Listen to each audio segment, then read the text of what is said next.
खुद को non biological कहने वाले अपने पीएम साहब की पार्टी देश में अजब गजब खेल खेल रही है। एक और जहां बीजेपी के मंत्री सड़क पे खुलेआम सेक्स कर रहे हैं, दूसरी ओर अपने पीएम साहब अपनी रगों में बहने वाले गरम सिंदूर को लेकर ऑपरेशन सिंदूर को भुनाने निकल पड़े हैं। गुजरात में वो कर्नल सोफिया के परिवार को बुला के अपने ऊपर फूलों की बारिश करा रहे हैं। दूसरी ओर आज तक कर्नल सोफिया को आतंकियों की बहन बताने वाले मध्य प्रदेश के मंत्री विजय शाह पे अभी तक कोई कार्रवाई नहीं हुई है। हालांकि इसका असर ये हुआ है कि अब एक बीजेपी नेता महिला आईएएस को पाकिस्तानी बताना शुरू कर चुके हैं। मोदी के कौन से नेता हैं जिसने आईएएस फौजिया तरन्नुम को पाकिस्तानी कहा है, और क्यों मोदी की पार्टी मुस्लिमों के खिलाफ ये बड़ा खेल खेल रही है, सब कुछ मैं आपको अपनी इस रिपोर्ट में बताऊंगी। साथ ही इस पर भी चर्चा करेंगे कैसे ऑपरेशन सिंदूर के नाम पे अपने पीएम साहब वोट बटोरने निकल पड़े हैं।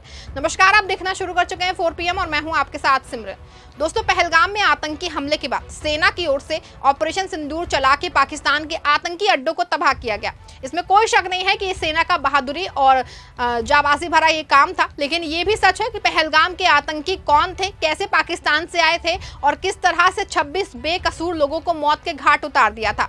ये आपको बता दें कि पूरी तरह से तय है कि ये गृह मंत्रालय की बड़ी चूक है और इसकी पूरी जिम्मेदारी गृह मंत्रालय को लेनी भी चाहिए, क्योंकि जिस जगह पे ये घटना हुई वहां से कुछ दिन पहले ही सुरक्षा हटाई गई थी और इस बात के भी पर्याप्त इनपुट थे कि आतंकी कश्मीर में कोई वारदात अंजाम दे सकते थे।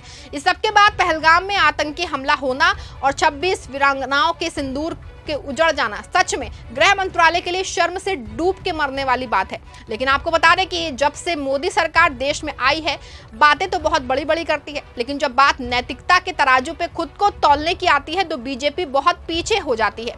आपको बता दें, याद दिला दें कि जब ताज अटैक हुआ था तो उस समय देश के गृह मंत्री शिवराज पाटिल ने नैतिकता के आधार पर इस्तीफा दे दिया और उस समय के प्रधानमंत्री मनमोहन सिंह की ओर से बुलाई गई सर्वदलीय बैठक से पहले शिवराज पाटिल का इस्तीफा आ चुका था। लेकिन मोदी सरकार ने तो शायद कसम खा रखी है कि वो सारी गलतियां नेहरू और कांग्रेस के जिम्मे ही मर देंगे।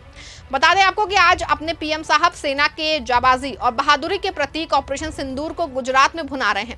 पहलगाम पे कोई जवाब ना देने वाले पीएम साहब अब ये बताना शुरू कर चुके हैं कि अगर नेहरू ने सरदार वल्लभ भाई पटेल की बातें मान ली होती तो शायद पहलगाम हमला ना होता।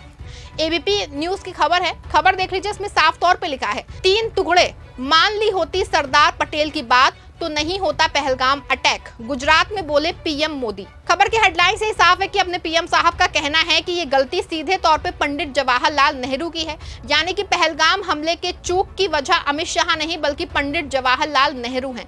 वैसे ये बात कितनी अजीब है, ये खेल अपने पीएम साहब बहुत दिनों से खेल रहे हैं। हर बार अपनी नाकामियों का ठीकरा सीधे नेहरू के माथे पे चला जाता है, लेकिन सच इससे अलग, आजादी के बाद देश को बड़े संकट से निकाल के पंडित नेहरू ने नए भारत के बड़ी और मजबूत नींव रखी, जिसपे आज अपने पीएम साहब इतरा रहे हैं। वहीं दूसरी ओर बीजेपी सत्ता में रहने के लिए मुस्लिमों को परेशान करने, मुस्लिमों के खिलाफ कानून बनाने और हर तरह से मुस्लिमों का शोषण करने के एजेंडे पे काम कर रही है। आप खुद सोचिए कि जो कर्नल सोफिया कुरैशी सेना की ब्रीफिंग करके ऑपरेशन सिंदूर की जानकारी देती है, जिसका पूरा परिवार ही सैनिक है, उस सोफिया कुरैशी को अपने पीएम साहब की पार्टी को एक मंत्री जो है वो आतंकी की बहन बता देते हैं। जो कोई बीजेपी को पहला चरित्र नहीं है, बीजेपी मुस्लिमों के साथ बहुत दिनों से ऐसा ही कर रही है। इसके पीछे बीजेपी का हिडन एजेंडा मुस्लिमों को दबाने और आगे बढ़ने देने का नहीं है। अब इसी तरह का एक मामला जो है वो कर्नाटक से सामने आया है। कर्नाटक के एक नेता जो है रवि कुमार का विवादित बयान आया है। हालांकि आईएएस संघ के एक्शन के बाद मंगलवार को रवि कुमार के खिलाफ उनके विवादित बयान को लेकर मामला भी दर्ज कर लिया गया है। दरअसल रवि कुमार ने कलबुर्गी के जो है वो आईएएस अधिकारी फौजिया तरन्नुम को लेकर के विवादित बयान दिया है। उन्होंने कहा कि ऐसा लगता है कि वो पाकिस्तान से आई हो। वीडियो आपको बता दें कि कर्नाटक में भारतीय जनता पार्टी ने कलबुर्गी चलो कैंपेन के तहत 24 मई को एक रैली आयोजित की थी, जहां बीजेपी नेता रवि कुमार ने कांग्रेस पर निशाना साधते हुए कहा कि यहां का जिला प्रशासन कांग्रेस के दबाव पे काम करता था। इसी को लेकर उन्होंने जिला कलेक्टर के कार्यों की नीतियों पे भी सवाल उठाए। उन्होंने कहा कि कलबुर्गी जिला कलेक्टर दफ्तर ने भी अपनी आजादी खो दी है। जिला कलेक्टर मैडम भी इस समय कांग्रेस की ही सुन रही हैं। मुझे नहीं पता कि जिला कलेक्टर पाकिस्तान से आई हैं या यहाँ की आईएएस अधिकारी हैं। आपको बता दें कि जैसे ही बीजेपी नेता का ये बयान वायरल हुआ, तुरंत ही पूरे कर्नाटक में हंगामा मच गया। इससे आईएएस अधिकारी संघ में बड़ा बवाल खड़ा हो गया है।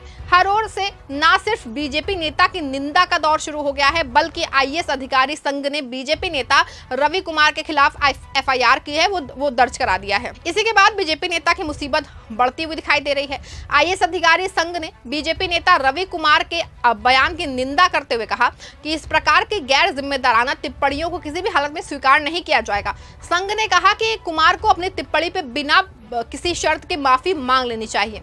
संघ ने फौजिया तरन्नुम के कामों की तारीफ करते हुए कहा कि फौजिया तरन्नुम पे एक साफ सुधरी छवि वाली अधिकारी वो हैं, उनका एक ट्रैक रिकॉर्ड भी रहा है और वे सार्वजनिक सेवा और राज्य के प्रति गहरी समर्पण और अधिकारी हैं।